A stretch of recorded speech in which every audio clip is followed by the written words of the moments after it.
On this International Mother Earth Day, all eyes are on the COVID-19 pandemic, the biggest test the world has faced since the Second World War. We must work together to save lives, ease suffering, and lessening the shattering economic and social consequences. The impact of the coronavirus is both immediate and dreadful. But there is another deep emergency, the planet's unfolding environmental crisis. Biodiversity is in steep decline, and climate disruption is approaching a point of no return.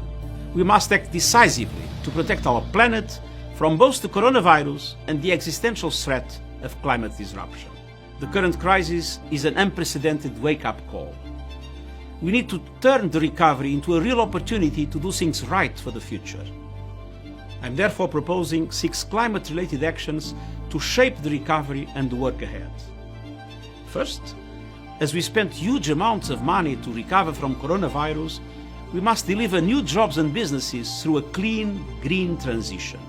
Second, where taxpayers' money is used to rescue businesses, it needs to be tied to achieving green jobs and sustainable growth. Third, fiscal firepower must drive a shift from the grey to the green economy and make societies and people more resilient.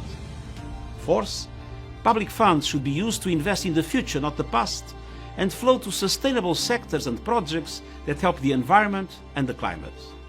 Fossil fuel subsidies must end, and polluters must start paying for their pollution. Fifth, climate risks and opportunities must be incorporated into the financial system, as well as all aspects of public policy making and infrastructure. Sixth, we need to work together as an international community. These 6 principles constitute an important guide to recovering better together.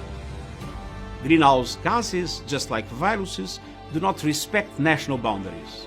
On this Earth Day, please join me in demanding a healthy and resilient future for people and planet alike.